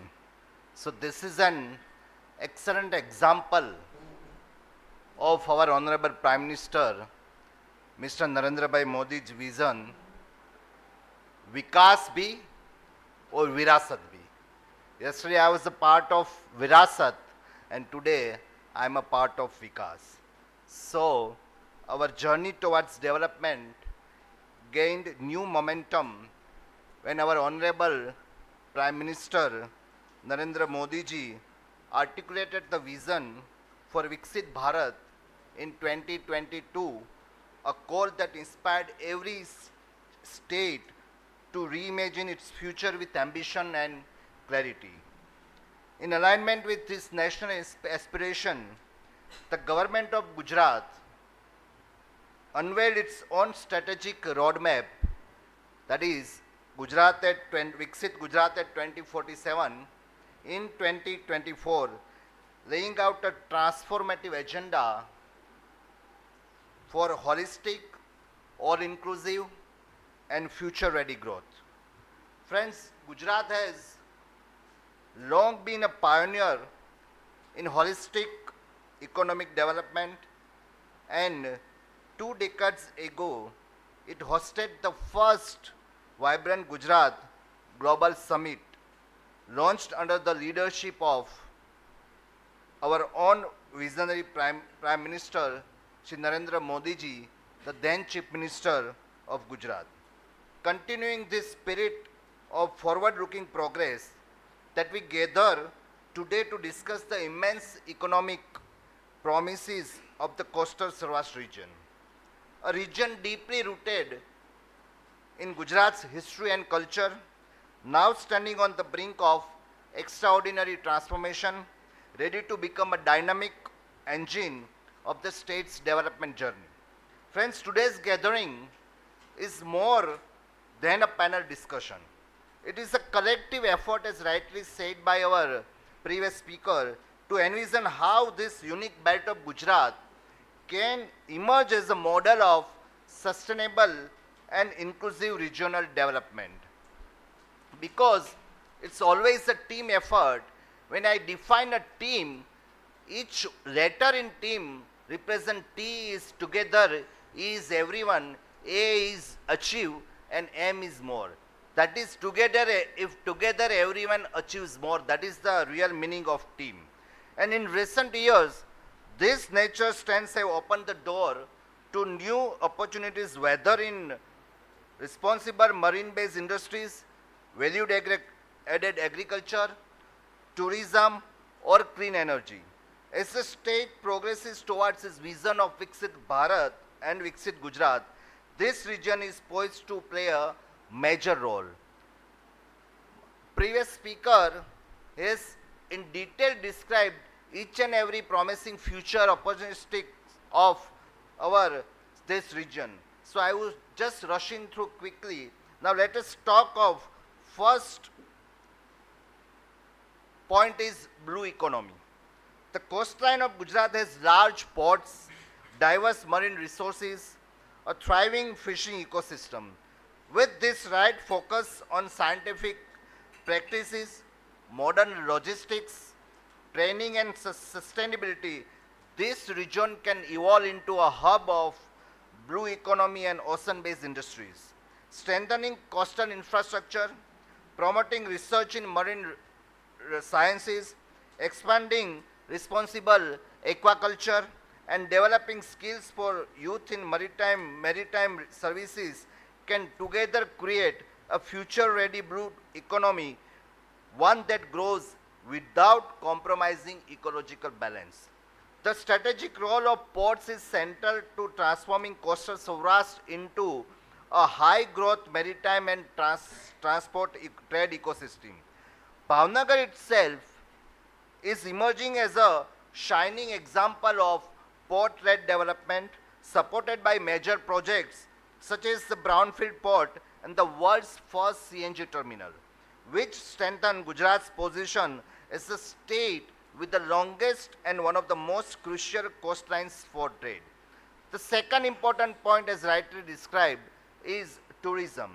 Saurashtra is home, I being a part of Saurashtra, is the home to some of India's most visited spiritual landmarks, wildlife treasures, and serene beaches. Yet, there is tremendous scope to enrich the visitor experience, improve connectivity, build hospitality capacity, and shape curated tourism circuits that reflect our unique heritage.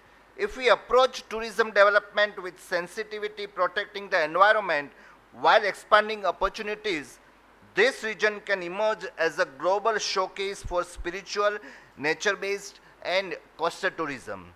The third point is agro-processing.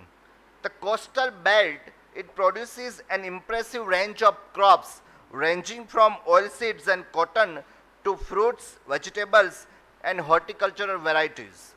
This diversity creates a strong foundation for modern agri-processing, storage, and supply chain infrastructure. By promoting innovation, improving market linkages, encouraging sustainable farming, and investing in rural skills, we can ensure that farmer benefits not only at the production stage, but also from value addition and exports. The fourth important point is renewable energy.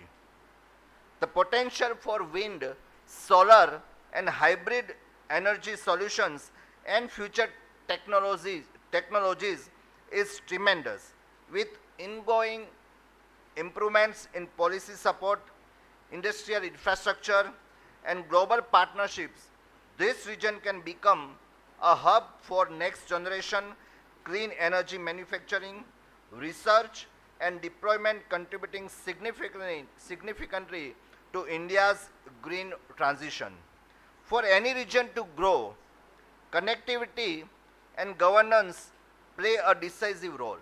I just visited USA before a few months, and what I got the knowledge from the local people was that why US is one of the important factors behind the development of US is there is a very good, the first point they put stress on was the road connectivity between the various states of the USA, and that is one of the reasons for the development of USA. This state has been consistently investing in better roads, port-led development, and logistic network across Saurashtra. These investments must be aligned with long-term planning, modern service delivery, and efficient regulatory frameworks so that businesses, communities, and the investors move forward with confidence. We also recognize that community participation through local institutions, academic bodies, and the grassroots organizations is essential in shaping resilient and future-ready development. No single sector or department can drive this transformation alone. We know a very famous proverb in Gujarati કે એક હાથે તાળી ના પડે. If you want to clap, you cannot clap with one hand. You have to use both the hands. So the progress of Coastal Saurashtra depends on coordinated efforts between government, industry, research institutions, entrepreneurs, civil society, and the people who call this region home. Our focus will be on attracting investments and generating opportunities that translate into high income jobs for the youth and high quality of living for all of us. Let us together imagine a coastal Saurashtra that is prosperous but yet sustainable, that is modern yet deeply connected to its roots, and that is vibrant yet equitable for each and every citizen. Thank you so much. Jai Jai Jai Jai Jai Garvi Gujarat, Bharat Mata Ki Jai.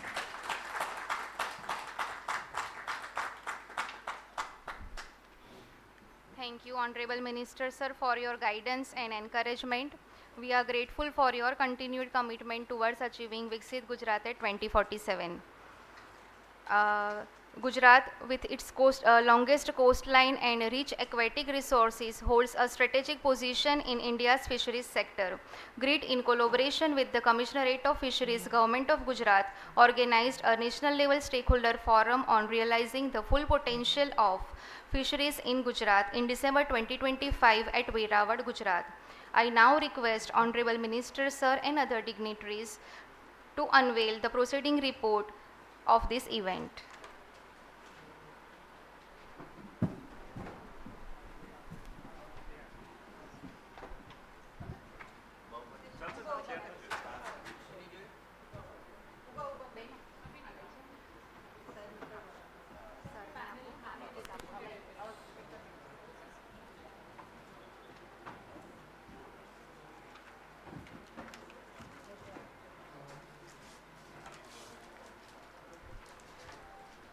The ideas and interventions outlined here will serve as a guiding references for all the stakeholders working towards the vision of Viksit Gujarat at 2047, enabling the fisheries sector to realize its full potential in the sustainable and globally competitive manner.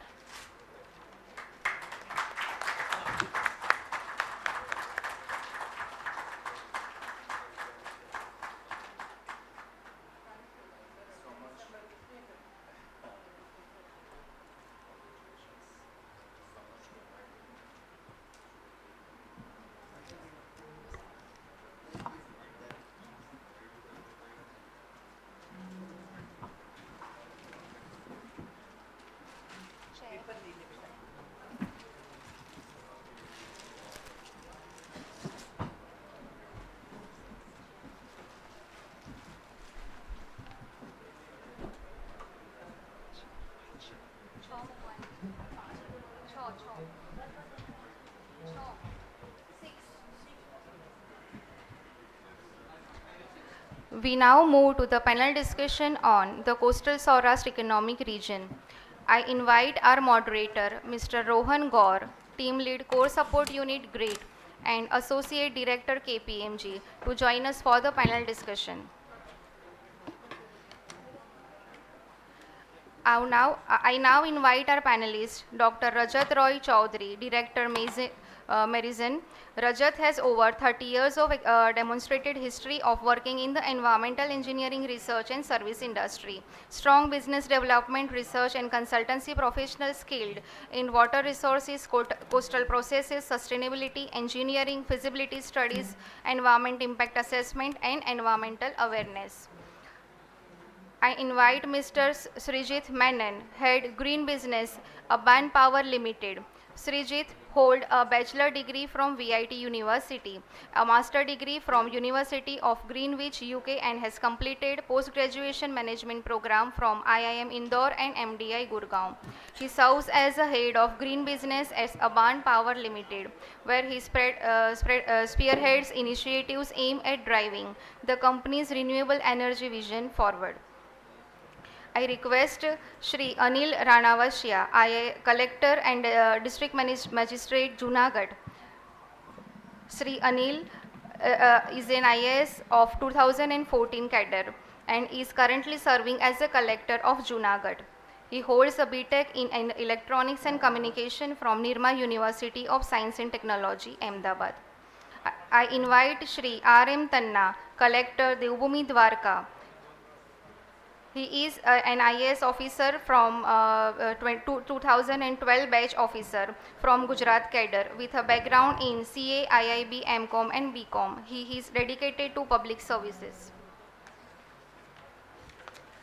I invite Dr. Arun Padiwar, Country Representative World Fish. Dr. Arun Padiyar is a fisheries and aquaculture specialist with 24 years of field experience in Asia Pacific and Middle East region. He has worked extensively to promote better management practices for sustainable and responsible aquaculture management.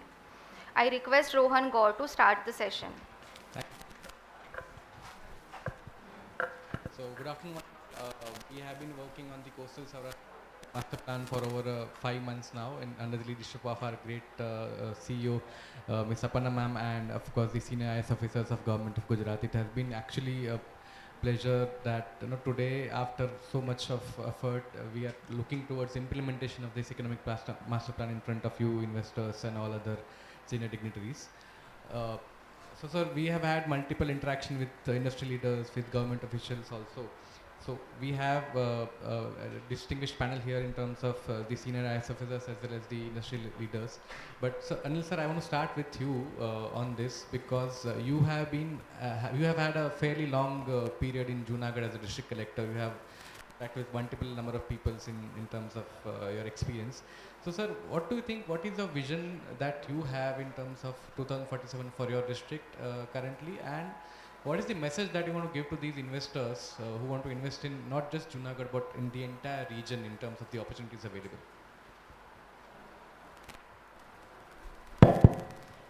First of all, thank you Aparna ma'am, Dhawan sir and team GREET for inviting me for this prestigious conference. I have been in Junagadh for, as you mentioned, for 3 years.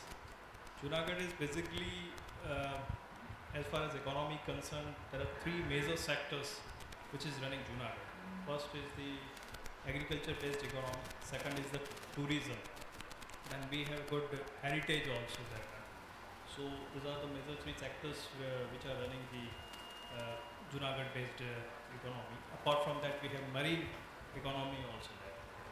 So I would like to say that the investors have a multiple opportunities there. The tourism, at present, we can divide into 2 parts. One is the religious tourism, the other is the ecotourism. As far as ecotourism is concerned, the system is very set.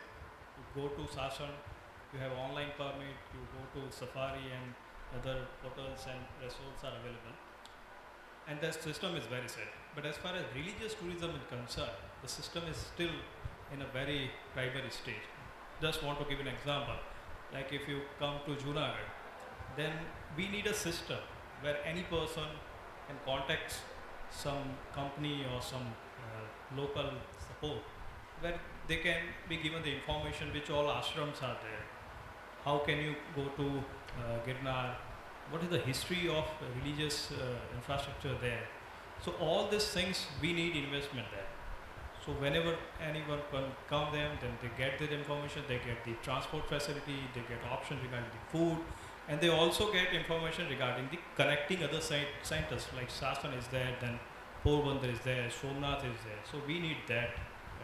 Apart from that, I would like to mention about the expansion of Keshod Airport. The runway was about 1.5 kilometers. Now we have acquired the necessary land for that, and now it will be 2.5 kilometers. So the big flights will be able to land there with the night landing facility also. And this will open up a tremendous opportunity for the tourists and also the agriculturists who want to export their product through air freight. So at present what is happening that if you want to visit Junagadh, either you come through train or road, it takes a lot of time. But once this airport will be functioning after 3-4 years, you will be landing there from Ahmedabad within 1 hour. And then from now onwards, you can visit the other places. At present, the agriculture the potential has not been utilized fully. Like most of the farmers there either grow groundnut or cotton, wheat, etc. But they don't have much option to sell there. I mean, either they sell it to local market or on MSP, they give it to APMC markets. But we need investment in cold storage, we need investment in food processing, so a lot of potential is there. Then the third is that I mentioned the heritage. We have a lot of heritage buildings are there. We have identified around 107 heritage buildings there. So those industries, those industrialists or those business persons who want to join us as a part of PPP project, we can restore those buildings and that will create a new arena for the heritage tourism there. Recently, from marine sector, ma'am, we have given around 22 hectare land for the seafood processing park. So at present, Mangrove is the port where majority of this fish landing activities are going in. But still we have a lot of opportunity where state-of-the-art technology can come there and they can do a skill development of the local fishermen, and that will create a good value addition not only to economy but the quality of life of the local fishermen will also get at a new height. Thank you. Thank you, sir. I again want to go now to industries that we have in the. Then I'll come back to you, Tanna sir, on your vision. Let us start with Arun sir. Arun sir, recently visited Veraval as well, and we saw the kind of infrastructure that is available there in Veraval in terms of fishing centers, in terms of the fish processing centers. They're quite modern as well. But traditionally, it has been happening in the conventional way. If you look at the fishing that is happening in Veraval. Now, one of the vision that we have is in the EMP is to go towards deep sea fishing, develop seaweed farming, aquaculture, which is probably at a nascent stage or non-existent. So, what would be your suggestion to move towards these kind of vision? What is the kind of necessary infrastructure or other things required or not just infrastructure, but the kind of trainings, the kind of soft skills also required to achieve this vision? Thank you very much. First of all, thanks to Government of Gujarat for inviting us here. Wonderful, you have included fisheries also as your in your growth engine. That's very amazing and heartening to us as fisheries experts. And this is my first time to Gujarat, and we have worked in other parts of the world and also within country. Yes, you have a great coastline, and up to 12 nautical miles you have your territorial waters here for any economic development, not only on the land side. So if we talk about deep sea fishing, very limited resources, and if at all we want to work on that, we have to bring in the world-class technology. Deep sea fishing today, if we look at who are the leaders, global leaders, Japan, Korea, South Korea, they are the leaders and they are the partners of this vibrant Gujarat I have seen now. So why not we have collaboration with them and bring those technologies, because it requires a lot of skill sets. It is not only the infrastructure, boats and other landing structure, and also processing, handling, fish handling skills and technologies, but also you require first-hand exposure to our fishermen, because our fishermen are traditional fishermen. So we need to expose them, we need to make them work in those advanced boats, deep sea fishing boats in those countries and come back.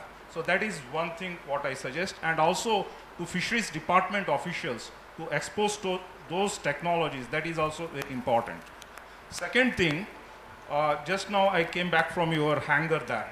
So I have seen your windmills, offshore and nearshore windmills. What's happening below that windmill? You can create marine SEZ, wherein below that you can have submarine cage aquaculture, and on the top you can have offshore seaweed aquaculture. This is happening in Indonesia, where I worked for 5 years. So these are the advanced technologies which can give you lot of advantage, and for your leapfrog things, what you are thinking for 2047, you can achieve within 2035 maybe, a lot of things. So apart from that, in aquaculture, you require diversification of species. So this is what I suggest. And now you have told direct, sending of, airlifting of agriculture products, especially to Middle East. Middle East consumes a lot of fish. Why not we have, airports which is ready for airlifting the seafood products, live condition or maybe chilled, fresh fishes to Middle East or even to Singapore and Southeast Asia where they are fond of fresh fish. These are the possibilities what I think. Thank you. And I would like to see your master plan so that, we have helped the other governments, other countries to develop their master plan. How we can help you to really go deeper into your master plan in the fisheries part of it and help you. Thank you. Sure, sir. Thank you for the wonderful input. Our master plans are available at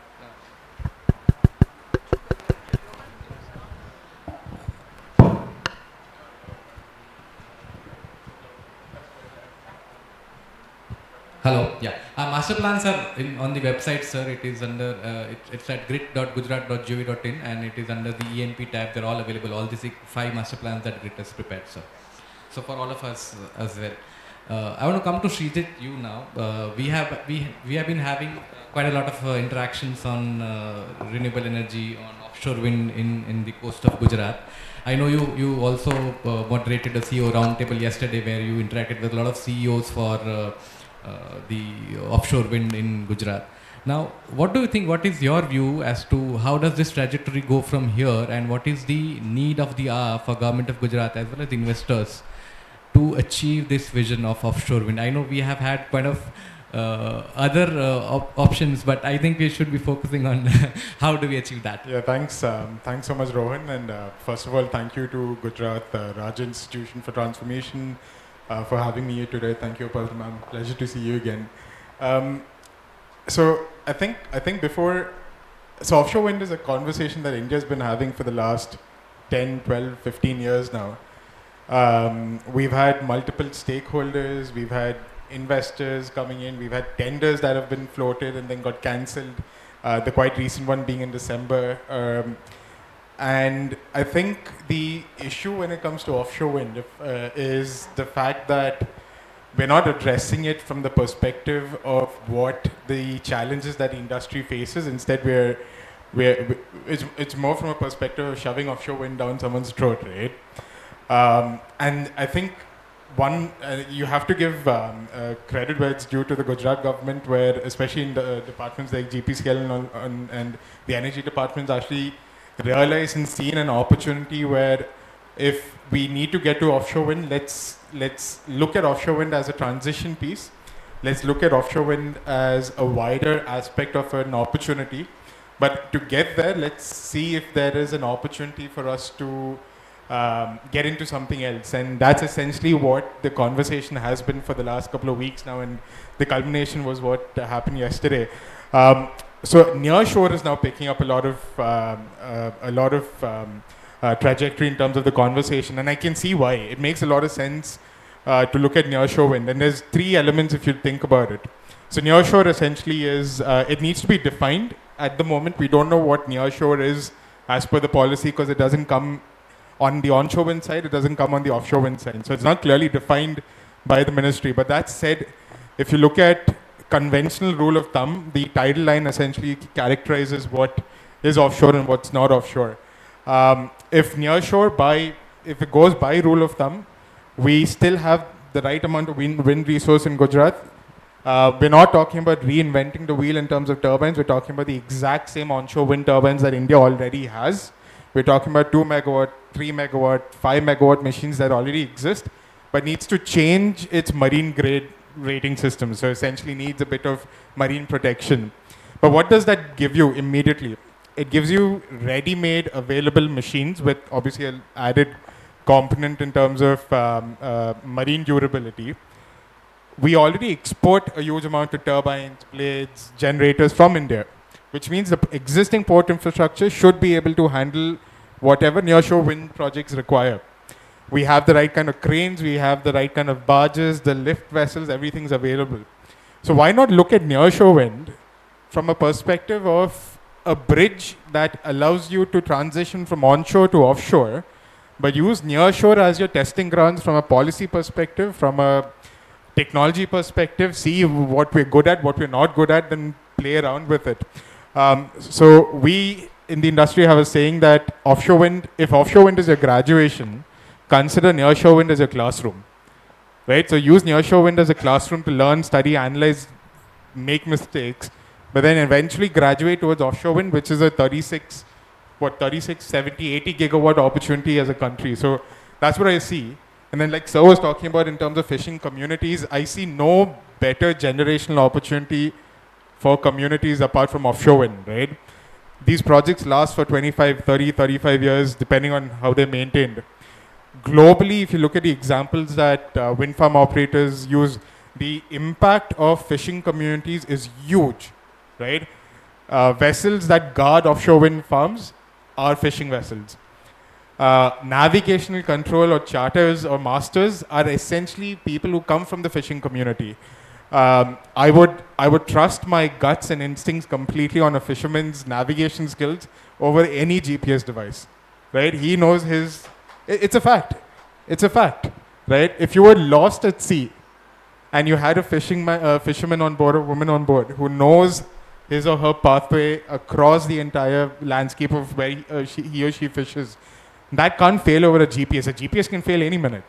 So that is it's instrumental. So I think when it comes to the economic master plan, community is core, community trust is core, but at the same time, community development becomes the cornerstone of how offshore wind becomes a success story in India and especially in Gujarat. So I'll stop there, but I definitely see that as the way forward for a 2047 offshore wind pipeline at least. Surely then hello, yeah. So surely, so I look forward to having a ban as one of these parks whenever the government of Gujarat does any nearshore ventures. So Tanna sir, now over to you sir. Having heard what the industry is talking about, especially in terms of fishing or in terms of offshore wind, in terms of renewable energy as well, and with your inputs in the tourism sector, so what is your vision for Devbhoomi Dwarka, considering the kind of religious tourism that it is attracting? It is sitting at a cornerstone between Rajkot, Somnath and Devbhoomi Dwarka, wherein there is a huge requirement of connectivity as well, which is one of the projects that we have in economic master plans as well. So sir, what is your vision and what is the message to the investors present here? Thank you. Hello. Thank you. હમણાં શરૂઆત કરી રાણાવસિયા સાહેબે કે જે local ટુરિઝમની વાત કરી અને સાહેબે પણ એક્વાકલ્ચરની વાત કરી. હું એવું માનું છું કે મારો દ્વારકાનો જે છેલ્લા 12 મહિનાનો અનુભવ છે, ટુરિઝમમાં હોસ્પિટાલિટીનું જે સેક્ટર, સર્વિસ સેક્ટર છે, એમાં લોકલ લેવલ ઉપર સ્કિલની બહુ જરૂરત છે. અત્યારે બધી 5 સ્ટાર્સ હોટલ્સ ને એ બધા આવી રહ્યા છે. અત્યારની હોટલ ઇન્ડસ્ટ્રીઝ છે, દે આર લેકિંગ જે ટ્રેન્ડ મેન પાવર છે, સ્પેશિયલ હોસ્પિટાલિટી બિઝનેસ. અને હજી જે હું રિન્યુએબલ એનર્જીના પ્રોજેક્ટ્સ અત્યારે અમારા થઈ રહ્યા છે, અત્યારે તો શરૂઆતનો ટાઈમ છે, એમની પાસેનો મેન પાવર છે, પછી એમની સાથે ઇન્ટરેક્શન કરું છું. ઘણા બધા બહારથી છે, એમના સર્વિસ પ્રોવાઈડરો. એમને આવનારા દિવસોમાં મોટા પ્રમાણમાં મેન્ટેનન્સ માટેના લોકલ સ્કિલ વર્કર્સની જરૂર પડવાની છે. એવી જ રીતે જે આપણે મરીન બેઝ એક્ટિવિટીઝ જે વધવાની છે આવનારા 20-25 વર્ષોમાં, એને માટે થઈને કોઈ સ્કિલ ડેવલપમેન્ટ માટેનું કોઈ ઇન્સ્ટિટ્યુશન્સ હોય, એ આ રિજનની ખાસ વધારે જરૂરિયાત છે. બીજો આપણે કીધું કે સ્પિરિચ્યુઅલ, રાણાસિંહ સાહેબે જે ટ્રાન્સપોર્ટેશનની વાત કરી ડેવલપમેન્ટમાં, સ્પેશિયલી જુનાગઢ માટે, એ મુદ્દો થોડોક દ્વારકાને પણ એટલા માટે લાગુ પડે છે કે દ્વારકામાં અને બેટ દ્વારકામાં બંનેમાં વંદે ભારત કનેક્ટિવિટી શરૂ થઈ, એક ટ્રેન ખાલી શરૂ થવાથી તો મોટા પ્રમાણમાં પ્રવાસીઓનો વધારો થયો છે. સાથે સાથે બેટ દ્વારકામાં જે એક બ્રિજનું નિર્માણ થયું, એનાથી બેટ દ્વારકા જતા પ્રવાસીઓની સંખ્યામાં જબરજસ્ત વધારો આવ્યો છે.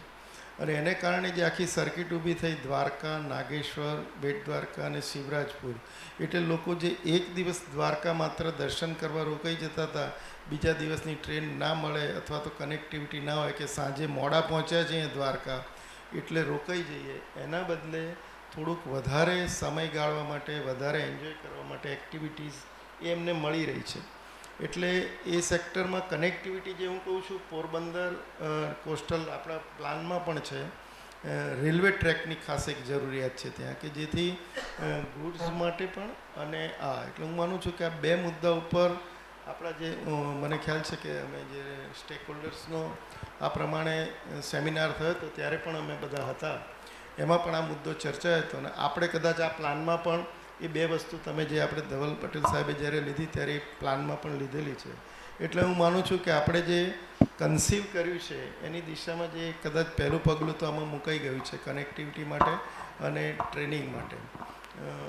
હું એવું માનું છું કે આવનારા દિવસોમાં દ્વારકા સ્પિરિચ્યુઅલ ટુરિઝમ માટેનું અને રિન્યુએબલ એનર્જી, અત્યારે જે રિજિયનલ વાઇબ્રન્ટ થયું એમાં પણ અમારે ત્યાં 7,200 કરોડના MOU થયા છે માત્ર ગ્રીન એનર્જીને માટેના, અને એમાંના મોટાભાગના પ્રોજેક્ટ્સની અંદર જમીનો મેળવવાનું અને એને બિનખેતી કરવાની પ્રોસેસ પણ લગભગ પૂર્ણ થઈ ગયેલી છે. એટલે આવનારા દિવસોમાં આ સ્કિલ મેન પાવરની બહુ જ જરૂરિયાત રહેશે એવું માનું છું. Thank you, sir. Now, Rajat ji, given your experience in the ports and shipping industry, developing Bhavnagar as a portless city is also one of the major projects that we have in the economic master plan.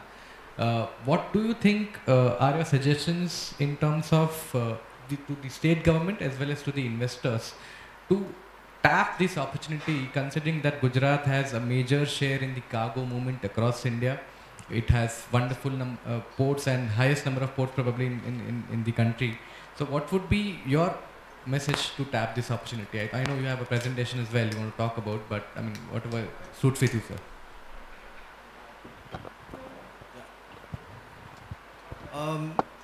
With respect to Bhavnagar, what we need to recognize is that Bhavnagar itself as a physical location, as well as its environmental resources, some people might call it constraints, itself is a challenge. Now, as far as Bhavnagar port, in order for you to sustain the port, there will be dredging requirements, there will be a significant capital cost associated with it, and so therefore to make Bhavnagar a successful port, you need adequate cargo.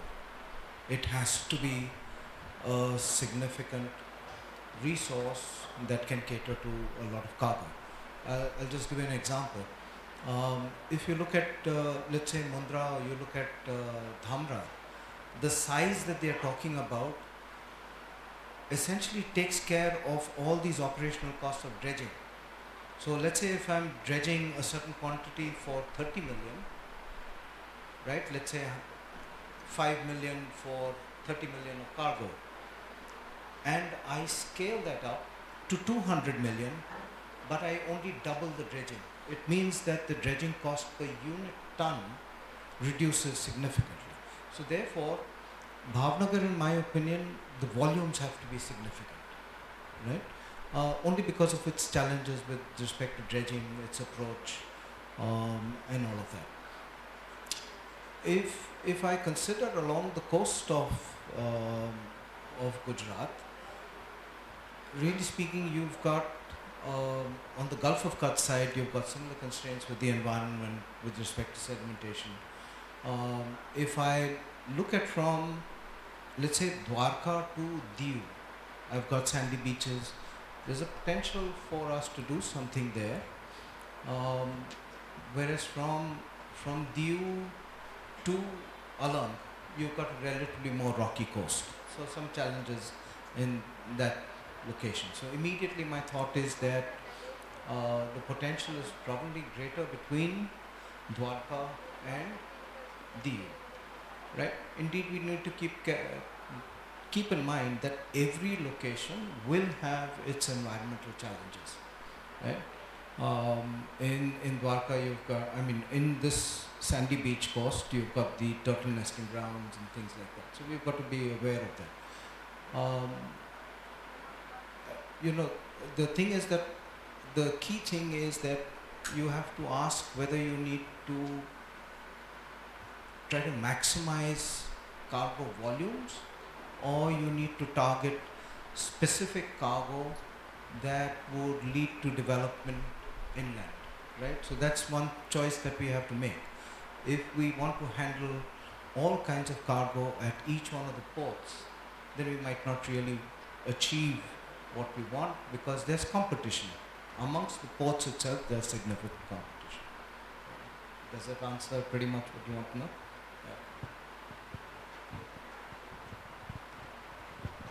So I think we'll take questions later on. But thank you so much, the esteemed panelists. I think we have one more time for 1 minute, but I want your views on the cargo thing, Srijit.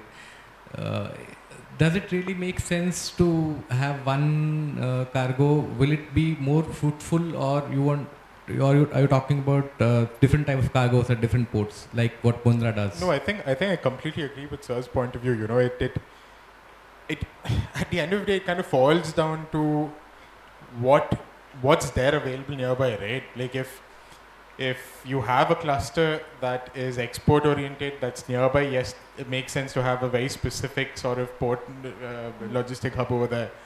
To give you an example, like I'm based out of Tamil Nadu, so I see a lot of these project-based ports. Toothukudi is a classic example of how it's become a wind export hub. A couple of years back it wasn't, but the reason behind it is look at the clusters, right? Look at the clusters around it. So I believe there is obviously opportunity, but that opportunity is kind of driven by what happens in the background. The background is probably the clusters that forms with it. But there is an advantage, because if you have a very specific cargo-based port, your development, from a capex point of view, a lot more easier to maintain it. But second, right from a policy perspective all the way to an implementation perspective, your vision is just one, right? You're not catering towards dry cargo, bulk cargo. Suddenly you have something else coming in, then blades come in from nowhere, and then all of a sudden defense cargo coming in. So it makes sense. It's a good starting point, but also at the same time it has to align with what the regional objectives are as well. Sure. Thank you. Thank you so much, the esteemed panelists that we have today. It has been wonderful interacting with you. I think we'll conclude the panel now, and we'll proceed towards the conclusion. Thank you to all the panelists for your valuable insights and detailed discussion on unlocking the regional synergies for sustainable growth in Coastal Saurashtra economic region. We will now felicitate our panelists with a memento. I request Shri A.V. Chapaneri sir to felicitate Dr. Rajat Roy Chaudhary, Director, Merizan. Rajat sir.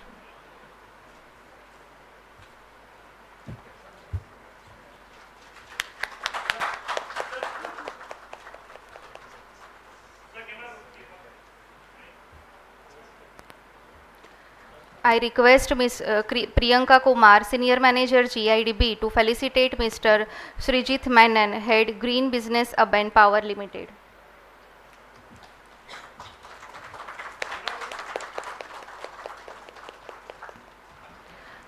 I request Shri Tushar Bhabor, Assistant Executive Officer, GREAT, to felicitate Shri Anil Ranawashya Sir, Collector, Junagadh.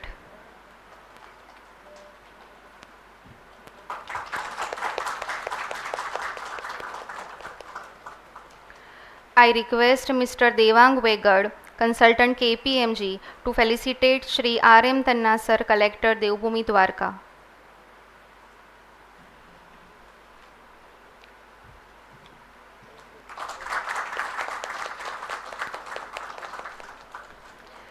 I request Ms. Divya Nambuthiri, Subject Expert Environment, GREAT, to felicitate Dr. Arun Padiyar, Country Representative, World Fish.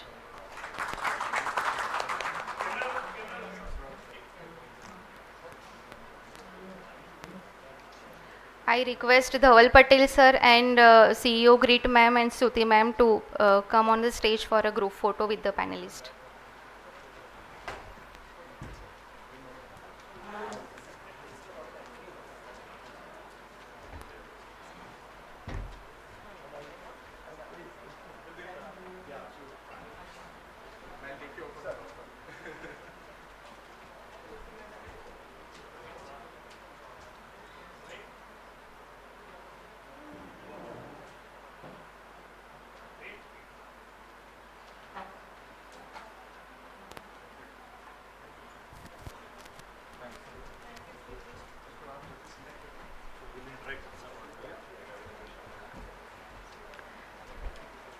Thank you to all the panelists. Now, to summarize today's deliberations and formally conclude the program, I invite Ms. Tuti Charan, IAS Joint Executive Officer GREAT, to conclude the session.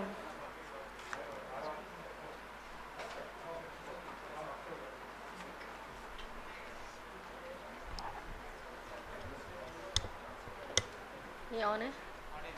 Okay. In the closing remarks, I thank our Honorable Minister who joined us for the seminar today. I also thank all our senior officers, Mamta ma'am, Dhawal sir, and Hari Shukla sir, our CEO, Sapana ma'am, and all the team of GRIT and GIDB who have made this event successful. Thank you so much for all participation and patient hearing. Thank you. Yes.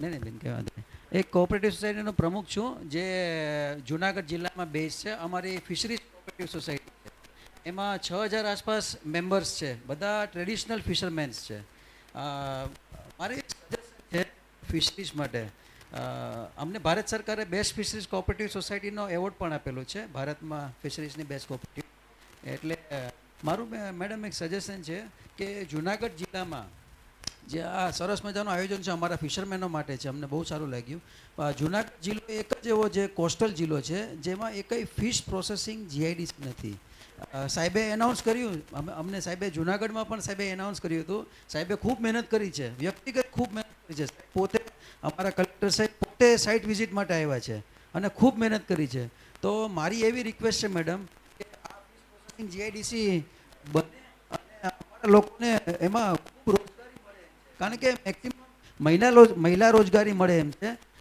ઓછામાં ઓછી 5000 લોકોને રોજગારી મળે એમ છે અને 2000 કરોડથી ઉપર અમારા જિલ્લાને એની રેવન્યુનો ફાયદો થઈ શકે એમ છે કારણ કે ભવિષ્યમાં કેશોદ એરપોર્ટ છે એ કાર્ગો એરપોર્ટ થઈ શકે એમ છે હમણાં જ અહીં પેનલમાં વાત થઈ કે ફિશ એકદમ હાઈ વેલ્યુ છે એક્સપોર્ટ થઈ શકે એમ છે તો મારી રિક્વેસ્ટ છે કે થોડા ઘણા મોડલ અમને ધ્યાનમાં આવ્યા છે સાહેબના પેલામાંથી તો આપણે ગ્રીડને અમારી વિનંતી છે કે એમાં અમને અમારા જિલ્લાને સપોર્ટ કરીને આ જીઆઈડીસી સ્થાપિત થાય એવી વિનંતી છે madam thank you so much for giving time એમ ઓપોર્ચ્યુનિટી